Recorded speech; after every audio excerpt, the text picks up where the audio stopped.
Bienvenue dans Les Vraies Voix font parler la France tous les soirs du lundi au jeudi de 19h à 20h sur Sud Radio. Bonsoir François-Louis Bourneau. Bonsoir Philippe David. Nous ne sommes qu'au début de la semaine et je suis quand même content de vous retrouver. Ah bah moi aussi. Jour après jour, heure après heure, minute après minute. Et puis quand je vois les sujets que les auditeurs nous proposent et surtout quand ils nous proposent d'en parler le lendemain, oui, c'est encore plus fou. Absolument. On a parlé des retraites hier soir. Vous nous aviez contacté sur les réseaux sociaux, c'était Caroline. Et ce matin, René m'a contacté parce qu'il veut réagir sur les retraites. Parce que vous avez été, il faut le dire, très nombreux à appeler hier soir et on n'a pas pu prendre tout le monde. Absolument Philippe, puisque hier, on le disait, plus de la moitié des retraités, selon un sondage, seraient prêts à baisser leur pension de retraite. Alors, vous êtes retraité, vous êtes peut-être bientôt retraité, vous êtes actif et le sujet des retraites vous inquiète. Eh bien, prenez la parole, 0826 300 300 Philippe. Et puis après, on aura un autre sujet aussi que vous nous avez suggéré. Oui, un sujet sur l'hyperviolence des jeunes. On devait en parler hier, mais vu le nombre d'appels sur les retraites, on n'en a pas parlé. Ouais. Alors évidemment, on voulait parler de cette vidéo qui a fait le buzz ce week-end. Le bad buzz, oui, de ce prof tabassé, il n'y a pas d'autre mot, lynché, comme vous voulez, dans un lycée de Montpellier. Mais là, bon, on a parlé lors du premier débat de ces deux jeunes de 15 et 12 ans qui sont pour le premier en garde à vue, le deuxième c'est en retenue judiciaire, je crois, parce qu'il est trop jeune pour être en garde à vue, suite à la mort d'un gamin de 13 ans, d'une balle dans la tête, ce qui laisse complètement pantois. Alors vous êtes parent, votre enfant aurait fait ça, comment auriez-vous réagi? Jusqu'où un parent est responsable selon vous? Eh bien vous pouvez nous le dire, 0826 300 300, ça sera notre deuxième sujet. Mais tout de suite, Marcel qui veut nous parler des retraites, Philippe. Non, c'était René. René, oh là là, René, bonsoir René. Bonsoir René. Oui, bonsoir à toutes, bonsoir à tous. Bienvenue. On vous écoute justement sur ces retraites. Vous avez voulu prendre la parole, donc allez-y. Oui, je souhaite m'exprimer en réponse à l'intervention ce matin sur Sud Radio du sémillant ministre macronien, M. Casparian. Guillaume Casparian, absolument. Par rapport à deux volets de son intervention sur les retraites et sur sa création d'un mouvement politique désigné Liberté, tout en restant à l'intérieur du parti présidé par M. Attal. On reste donc dans le même temps, comme il se doit. Il faut rester dans le même temps. Les retraites. Une fois encore, dans cette intervention, on oublie de dire que le régime Arco-Agir du privé est excédentaire de plusieurs milliards, très convoité par Bercy, évidemment, et également le dispositif complémentaire de retraite pour le public, le préfonds, qui fonctionne bien et se porte bien. Le ministre macronien propose de supprimer ex-ministre, il n'y est plus. Il n'y est plus. Alors, l'ancien ministre macronien propose de supprimer l'indexation des retraites au-dessus de 1 300 € mensuels. Une fois encore, c'est les classes moyennes qui seraient pénalisées, alors que les escroqueries à échelle industrielle ne sont pas éliminées. Je rappelle que les déclarations de décès ne sont pas corrélées avec les caisses de retraite. Résultat, nous avons des centaines en France et en Afrique de centenaires. Il y a de quoi quand même se poser la question. Voilà ce que je souhaitais dire ce soir sur les retraites.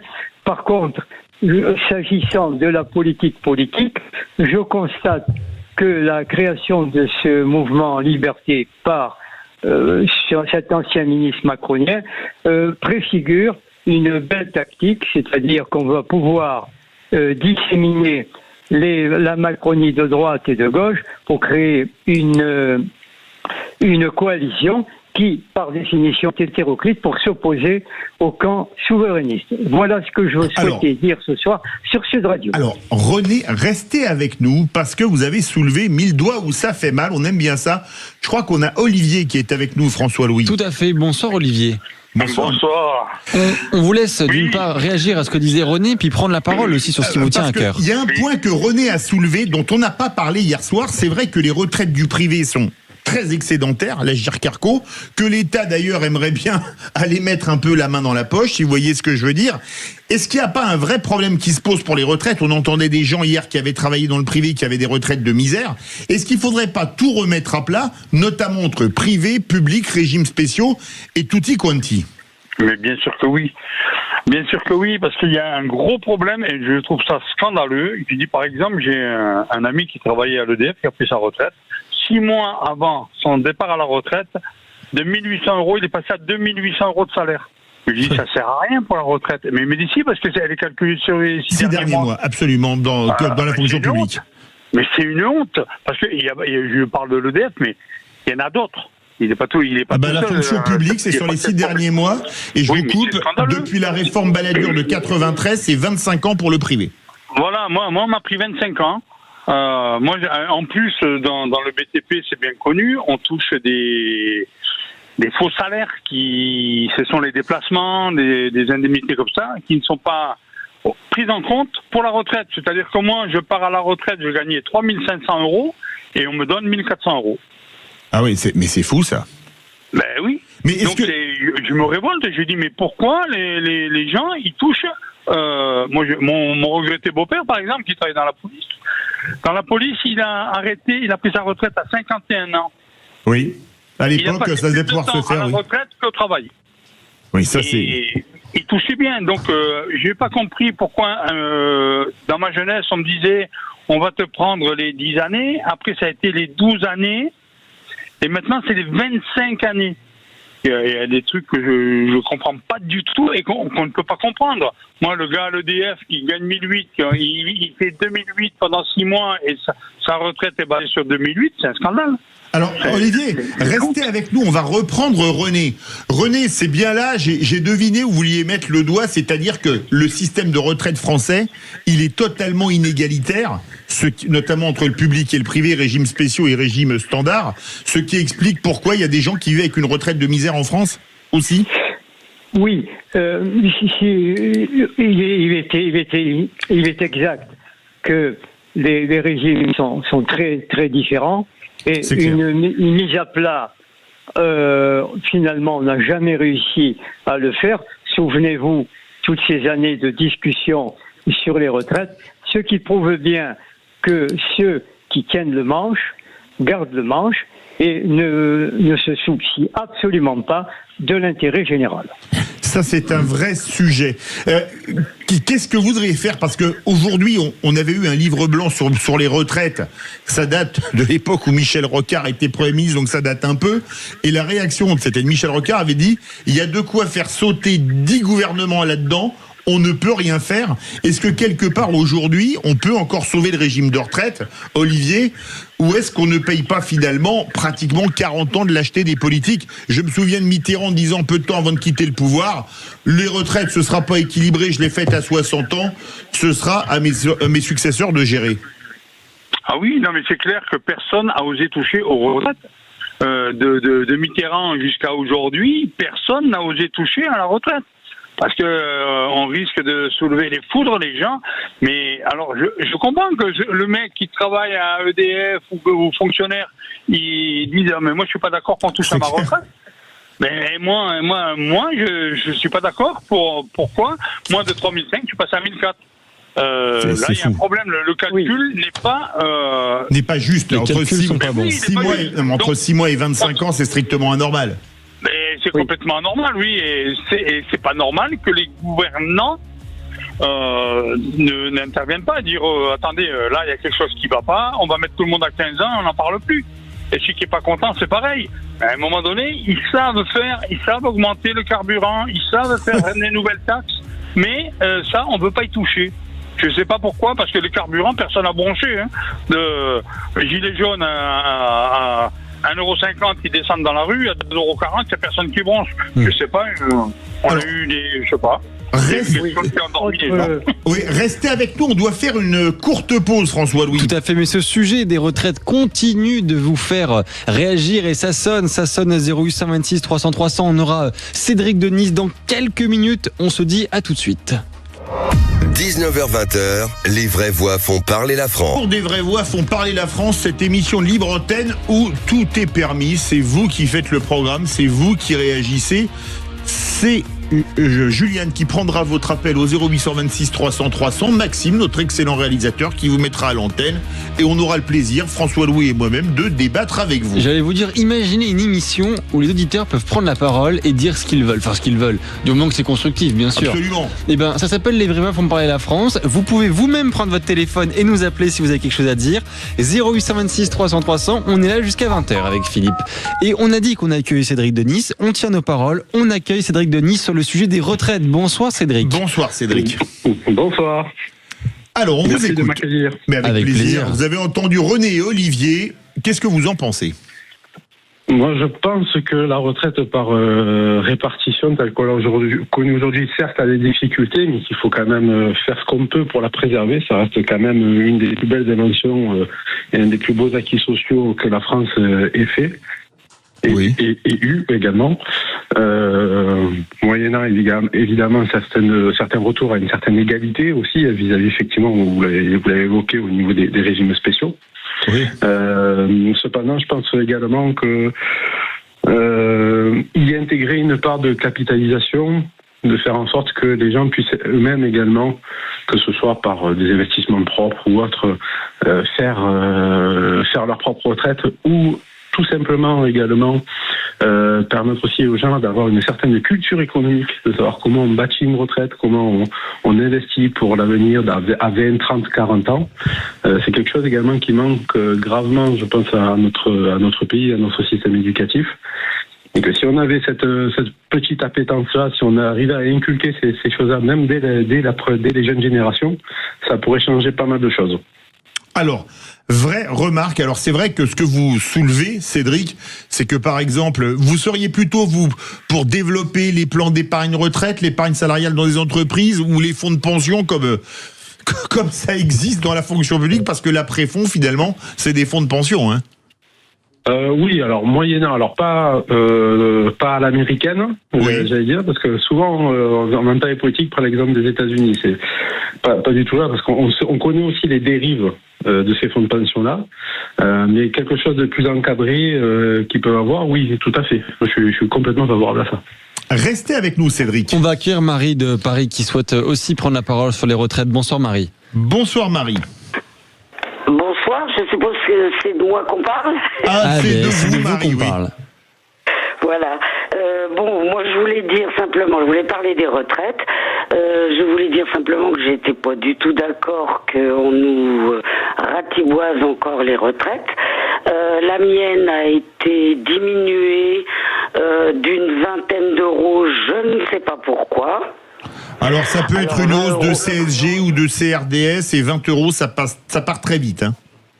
Oui, mais bon, voilà quoi, c'est 20 euros, oui. Plus chaque fois. Et il faut quand même pas, ce que je voulais dire, c'est que il faut quand même pas oublier que la première fois, à sa première élection, la première chose qu'a faite Macron, c'est d'augmenter la CSG des retraités de 7 points. Oui. Or, ça a occasionné une manifestation à laquelle je suis allée.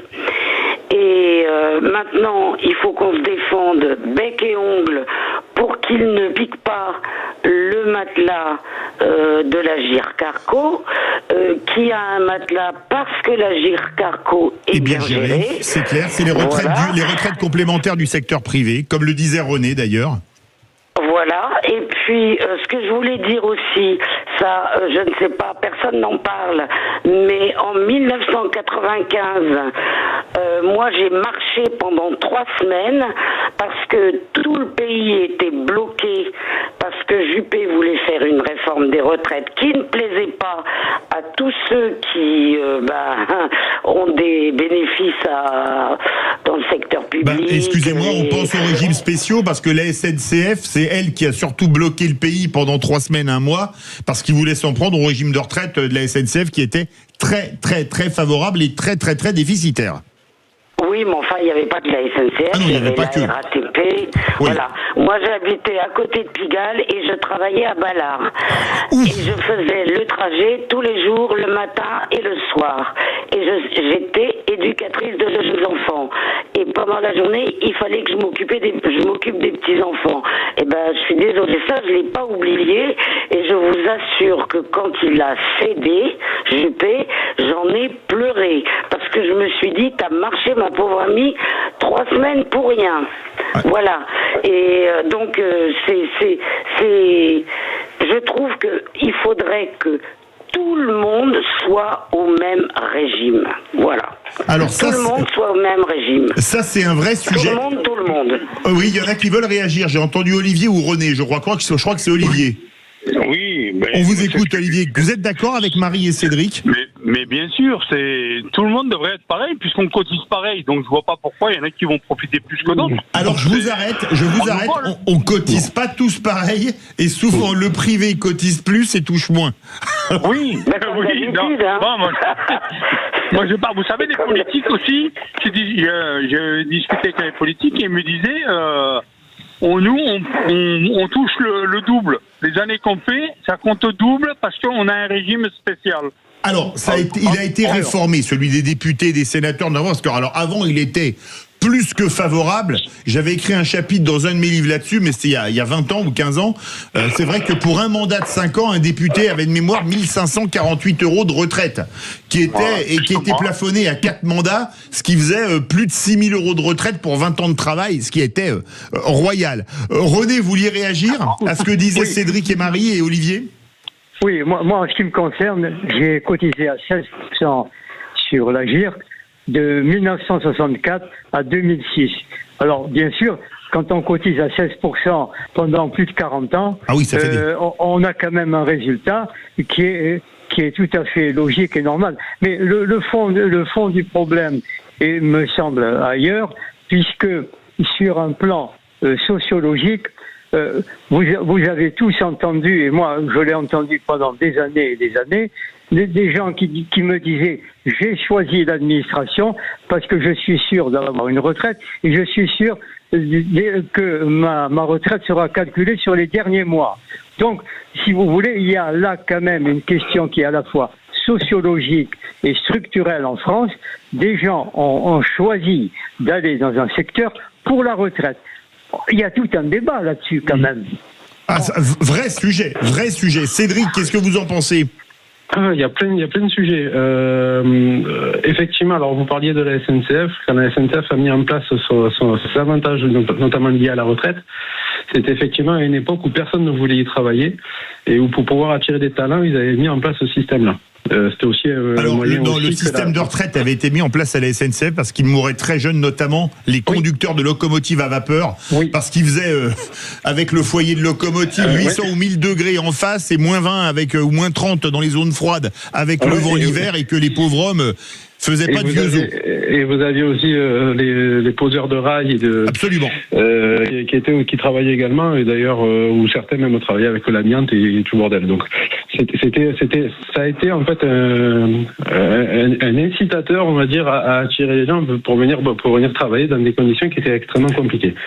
Dieu merci, ça a bien changé depuis. Il n'y a pas que ce métier-là qui était compliqué. Oui, c'est vrai. Pardon ? Allez-y Marie, répondez à Cédric.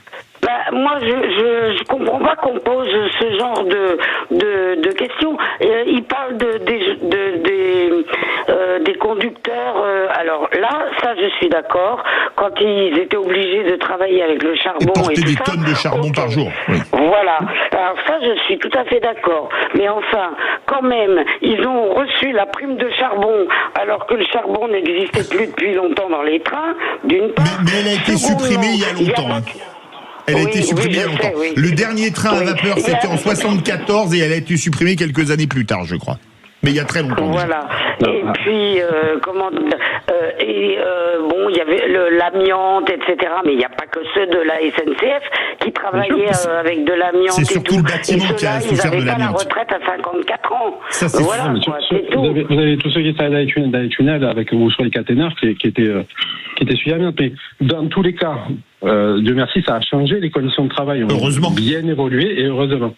Mais je pense que le fond du problème, alors lié à la retraite par répartition, le problème n'est pas, pour moi, en tout cas, économique, il est démographique.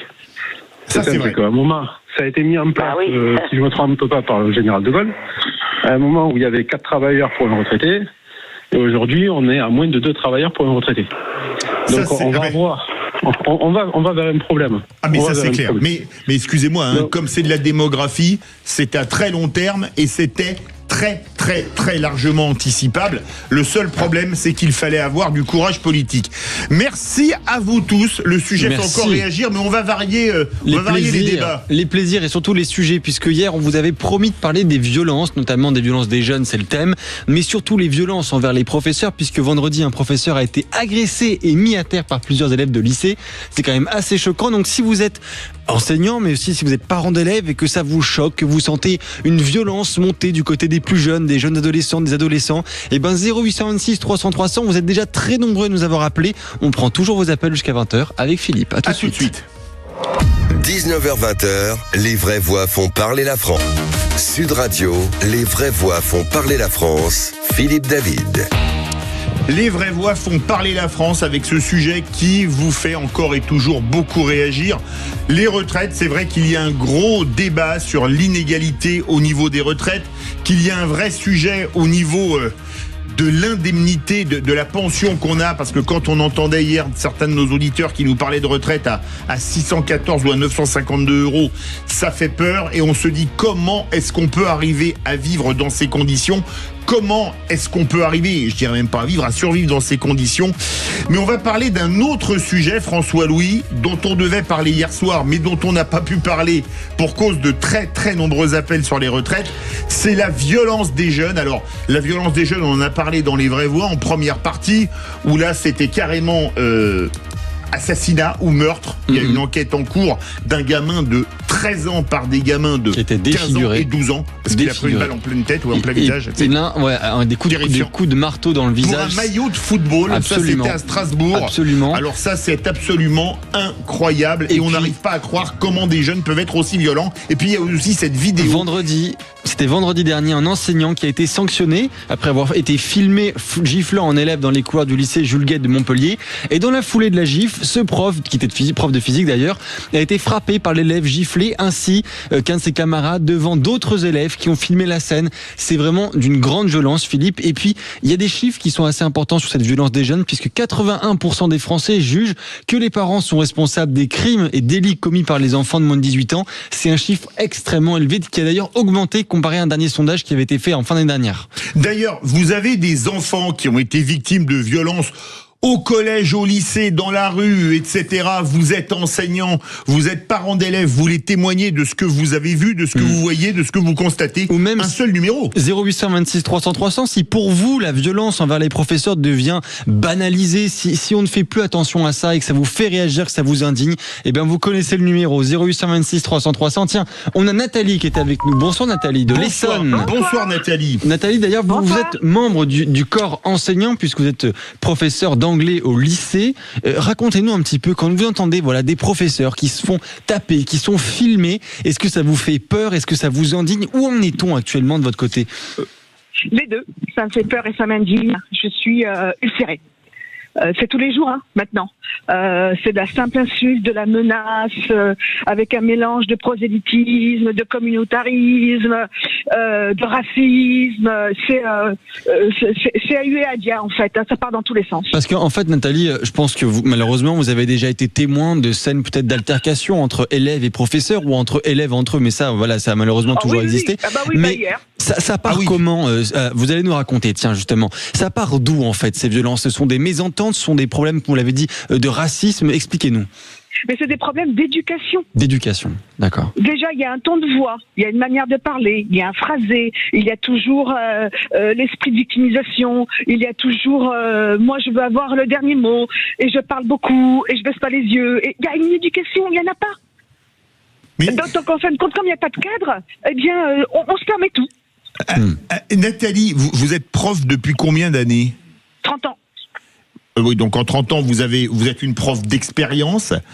Est-ce que vous avez vu la situation se dégrader année après année, ou d'un seul coup, il y a eu une rupture à une année X, Y, Z?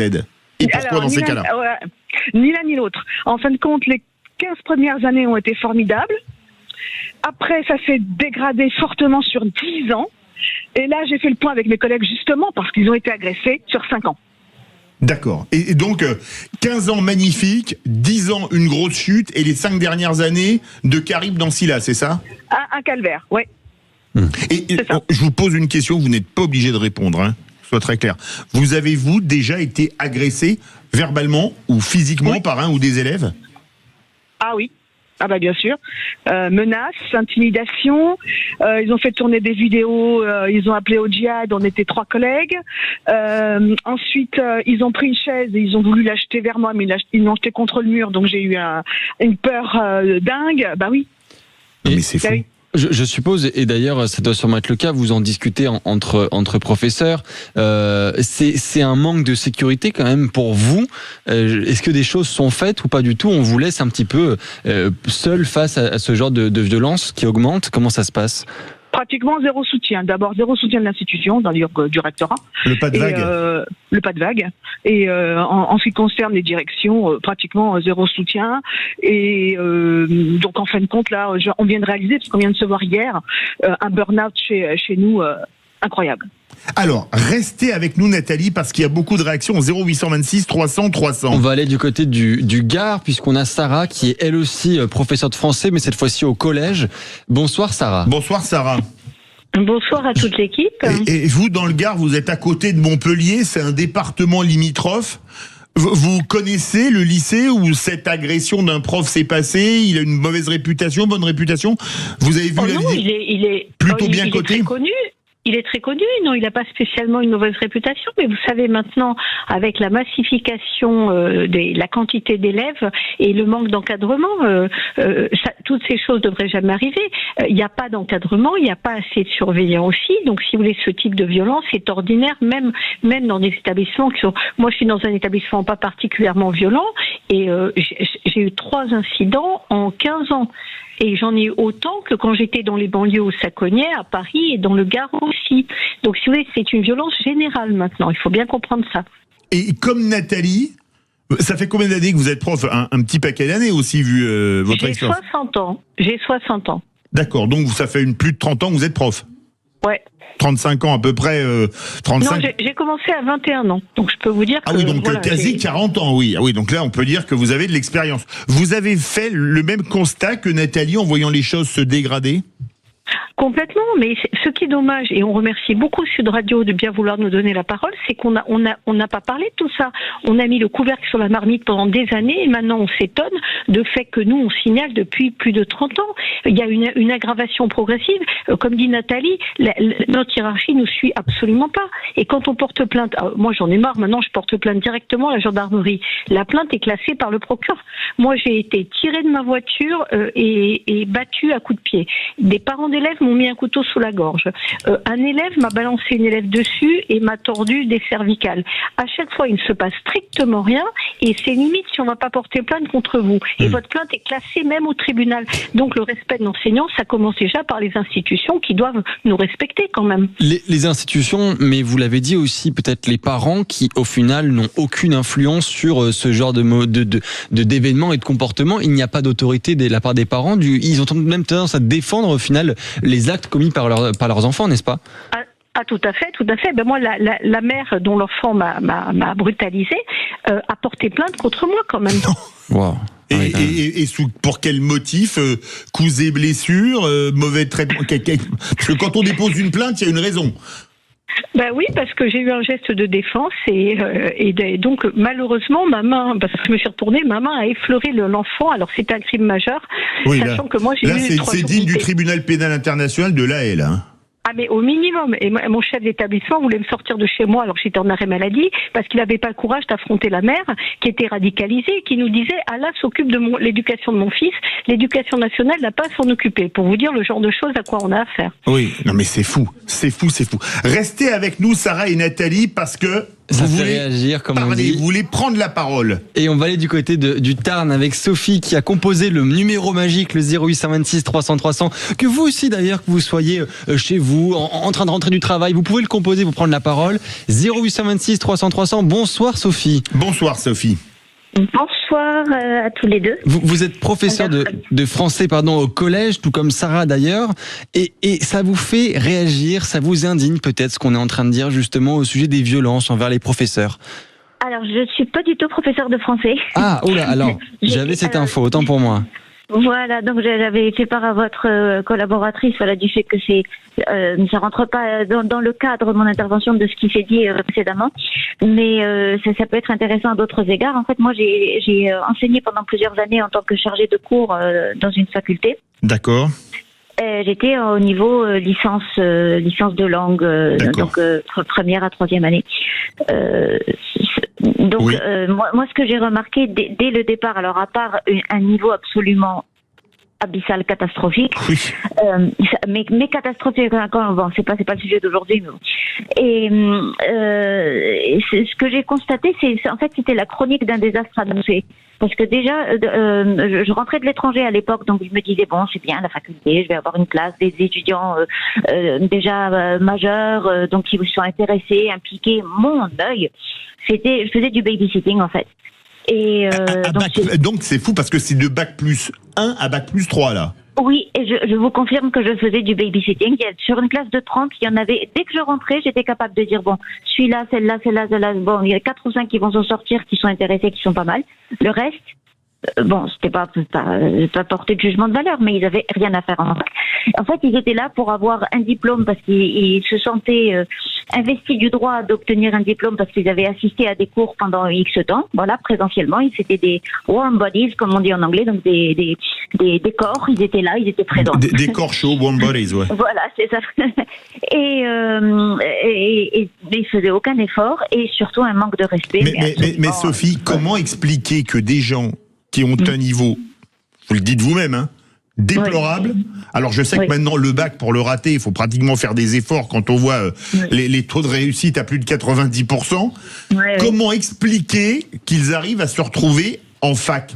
Parce que désolé, si vous n'avez pas le niveau au bac, vous n'allez pas avoir le niveau pour avoir bac plus 3, surtout si vous me disiez on avait des gens qui foutaient rien et qui sont fichés royalement. Parce que ça veut dire qu'il y a des gens qui ont obtenu un bac littéraire. Oui, mais il y a des gens très bien qui ont eu des bacs littéraires, hein. J'ai quelques idées. Non, je sais. Non, mais moi j'en ai quand même qui m'ont écrit des choses quand il mettait sa veste et il sortait. Oui. Et il courait ça. Enfin voilà, des gens qui n'avaient jamais entendu parler du passé simple alors qu'ils avaient un bac littéraire. Ils ne connaissaient pas le passé simple au bac? Non. Excusez-moi, nous, le passé simple, je vais bientôt avoir 60 ans, je crois que le passé simple, on faisait ça en CE2 ou en CM1. Oui. C'est ce que j'ai fait, oui, je vous confirme. Mais non, plus personne ne connaît le passé, ça, à part les 3 ou 4 dont je vous parle sur une classe de 30. Bon, excusez-moi, mais il est imparfait du subjonctif, là, c'est comme Capri, c'est fini. Ah mais non, on ne sait même pas que ça existe. Voilà. Ne rêvons pas, mon frère. C'est fou. Sophie, oui, allez-y, on vous écoute. Oui, voilà, juste, mais je vais vous demander comment on a pu en arriver là, parce que quand à l'époque où moi j'arrivais, je débarquais bêtement dans cette filière-là, j'ai reçu des consignes, c'est-à-dire des consignes qui n'étaient pas officielles, mais disons que ce serait bien qu'on ait 60% de réussite. Donc démerdez-vous. Voilà. Donc une copie qui vaut 4, vous mettez 10. Non, sauf que moi je l'ai jamais fait, donc j'étais pas très bien vue. Ah oui. Mais voilà. Mais il fallait, clairement, on nous indiquait qu'il fallait que ça marche bien, quoi. Alors après, bien sûr, on est bien noté quand on fait ça.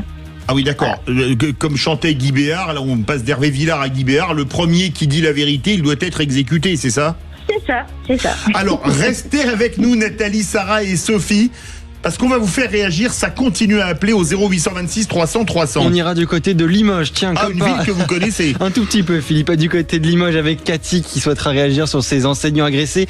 Et puis vous qui avez votre téléphone à la main, peut-être prêt à composer le 0826 300 300, vous voulez réagir sur les violences des jeunes, les violences commises envers les professeurs, vous savez quel numéro composer. On se retrouve juste après avec Philippe. 0826 300 300, à tout de suite. Sud Radio. Parler la France, Philippe David. Retour des vraies voix font parler la France et on parle de ces violences des jeunes qui sont totalement débridées. On peut dire ça comme ça. On pense notamment, alors évidemment, il y a le drame absolu qui s'est passé à Villefranche-sur-Saône, où là c'est quand même encore, Dieu merci, très exceptionnel. Mais quand on voit cette vidéo d'un prof tabassés, lynchés, il n'y a pas d'autre mot à Montpellier. Évidemment, ça vous a fait réagir, notamment au sein du corps enseignant. Oui, et puis d'ailleurs, si vous êtes parent et que vous trouvez que les parents sont devenus trop laxistes, et ben vous pouvez prendre la parole au 0826 300 300. Tiens, qui est vraiment responsable? Les parents, la société, les individus de manière générale? Eh ben, dites-le nous. On vous donne la parole avec Philippe jusqu'à 20h et on est avec William de Brive. Bonsoir William. Bonsoir William. Bonsoir à tous. La belle ville de Brive-la-Gaillarde, championne d'Europe de rugby en 1997. Vous vous rendez compte? Ville de rugby. Oh, très belle référence. Bien sûr. Et pas très loin de Limoges en plus. C'est clair. Ouais, c'est ça. On a une petite heure. Bien sûr. On se vous comprend. C'est le Nord, Limoges. On vous écoute, William, vous qui avez entendu Nathalie, Sarah et Sophie nous donner ces témoignages, que ce soit au collège, au lycée ou à la fac, absolument incroyables. Moi, il y a un facteur que je trouve extrêmement inquiétant, c'est la considération qui est donnée aux responsables de violence. Moi, je suis pas si vieux que ça, j'ai 41 ans. Mais en revanche, quand j'étais jeune, celui qui aurait agressé un professeur, un groupe qui se serait mis à 2 ou 3 pour agresser ou tabasser une personne seule. On n'aurait pas été du tout les héros du collège ni les héros du lycée. Au contraire, on aurait été la risée, on se serait moqué de nous. Aujourd'hui, maintenant, les groupes qui agressent des personnes, que ce soit les enseignants, que ce soit la police, que ce soit les représentants de l'État, ou que ce soit des particuliers, on a l'impression que c'est un peu des héros maintenant. C'est un peu les héros. Ça, je trouve ça extrêmement inquiétant parce que c'est une déviance qu'on revoit et on a certainement maintenant une certaine fierté à être l'agresseur. Et ça, moi, ça m'inquiète parce que quand j'entends les jeunes parler, moi je suis dans le sport aussi, donc je les entends parler. Oui. Et quand ils vous racontent une agression, nous on racontait une agression d'un groupe sur une personne seule, on était un peu dégoûtés. On avait ce sentiment de se dire, on a vu ça, on y a assisté, c'était un peu gênant quand même. Ou même d'avoir vu la vidéo, même d'avoir lu un article, même juste d'en avoir entendu parler, ça nous touchait et ça nous secouait. Et maintenant, c'est devenu monnaie courante. C'est totalement banalisé. Et ce qui m'inquiète également, c'est que le réflexe est tout de suite de trouver mais qu'a pu faire la victime pour mériter ça. Quand c'est un enseignant, on va vous dire oui, mais elle l'avait puni. Oui, mais elle l'avait collé. Oui, mais elle mettait des mauvaises notes. Et ça m'inquiète, cette déviance également sur le fait de se dire c'est quand même un peu la faute de la victime. Donc, ne plus rendre héroïque ces personnes qui sont coupables de quelque chose et ne plus incriminer immédiatement la victime. D'abord, il y a un acte qui a été fait qui doit être sanctionné. Le rôle des parents déterminant, mais le rôle des parents, si on en parle quand on est dans l'extrême violence, je pense que c'est un peu tard. Oui. Quand on atteint le niveau de Villefranche-sur-Saône, là, le rôle des parents, quand on prend un flingue et qu'on tire dans la tête d'un gamin de 13 ans, le rôle des parents, il est dépassé de plus belle lurette. Hein. Je suis d'accord avec vous. Il n'y est plus. Le rôle des parents, il faut pas se leurrer. Il est depuis tout petit. Il est depuis les petites incivilités. Mais les petites incivilités qu'on laisse passer dans la rue. Aujourd'hui, c'est devenu normal de se faire insulter quand on conduit. C'est pas normal. C'était pas normal il y a 15 ans. C'était pas normal il y a 20 ans. Et ça sera pas normal. Et de comprendre que ces jeunes, dont petits, on ne leur inculque pas ce qu'il faut. Petit, on ne met pas la bonne communication. On arrive à laisser passer des petites choses qui deviennent très grandes. Aujourd'hui, cette extrême violence, on peut la combattre en étant fort, mais en étant fort collectivement. On a besoin que les sanctions soient fortes. On a besoin qu'ils arrêtent d'être portés en triomphe parce qu'à 15 ans, ils sont mis à 5 pour tabasser un enfant disant non, c'est pas des héros, c'est des minables. Il faut prononcer les mots et faire en sorte que ce soit quelque chose de collectif. Aujourd'hui, les parents seuls ne peuvent plus. Les parents seuls ne s'en sortiront pas. William, restez avec nous. On va donner la parole à Nathalie, Sarah et Sophie. Nathalie, vous avez parlé, il y a eu une agression dans votre établissement pas plus tard qu'hier. Mais ce que dit William, aujourd'hui, ceux qui agressent les profs, sachant qu'ils n'ont aucune sanction, avec l'impunité, ils doivent se prendre pour des héros, non, ou être pris par des héros, par les suiveurs du groupe. Évidemment, et puis en plus on est un symbole d'autorité, donc la violence se déchaîne, ils n'en ont pas à la maison. Le prof qui a donné une gifle, peut-être que c'est les parents qui auraient dû la donner. En fait, il l'a donnée à la place des parents. Je vous appelle que maintenant la fessée est interdite en France. Il y a une loi qui a été votée pour ça, alors les gifles, n'en parlons pas. Voilà, donc c'est un système en fait. Mais ce système, par exemple de notes, mais tout est lié. Ils ont le bac avec des bonnes notes, des fausses notes en fait. C'est criminel ce qu'on fait. On les donne aussi parce que quand on en donne des baises, on est agressé. Donc nous, c'est un instinct de survie. Donc on en donne des bonnes, mais on sait que c'est criminel. Sarah, vous êtes d'accord avec ce que disait William et ce que dit Nathalie? Maxime? Sarah, en ligne. Oui. Oui, et je pense que la baisse du niveau est un des facteurs. C'est-à-dire que comme l'enfant n'a plus de mots, et ben comme il n'a plus de mots, il y a la violence. Et tout ça parce qu'on a tellement baissé le niveau, comme dit Nathalie. Mais ça, c'est une faute collective. Hein. Les parents veulent plus qu'on donne les devoirs à leurs enfants. Les programmes sont de plus en plus débiles. C'est catastrophique. Moi, quand je travaille avec vous parlez du passé simple. Moi, mes cinquièmes me disent couramment que l'adjectif s'accorde avec le verbe. Je parle des chevaliers de la table ronde, le roi Arthur. C'est le désert des Tartares. Ils savent même pas de quoi je parle. On est arrivé, on est en dessous du niveau. Non, mais il faut bien que les parents parce que les parents, là, moi, j'ai quelque chose à dire sur les parents. Quand même, quand ils viennent en réunion au conseil d'administration, ils se plaignent éventuellement du harcèlement des enfants. Alors c'est très grave, hein. On a traité Choubidou d'imbécile, alors c'est gravissime. Bon, moi j'appelle pas ça du harcèlement. Et après, ils se plaignent des toilettes et de la compote de pommes de la cantine. Mais alors ça, c'est des sujets hyper importants, la compote de pommes. Excusez-moi. Bah, excusez-moi, mais il n'y a que ça. Donc, du coup, la pédagogie, la C'était sécurité... du second degré, hein. Oui, non, mais je comprends bien, mais je vais dans votre sens. Mais ça, c'est choquant. Si les parents ne se mobilisent pas, bah, comment voulez-vous qu'on avance, hein? Sophie, vous qui avez enseigné en fac, quand vous entendez ça, vous faites le même constat aussi?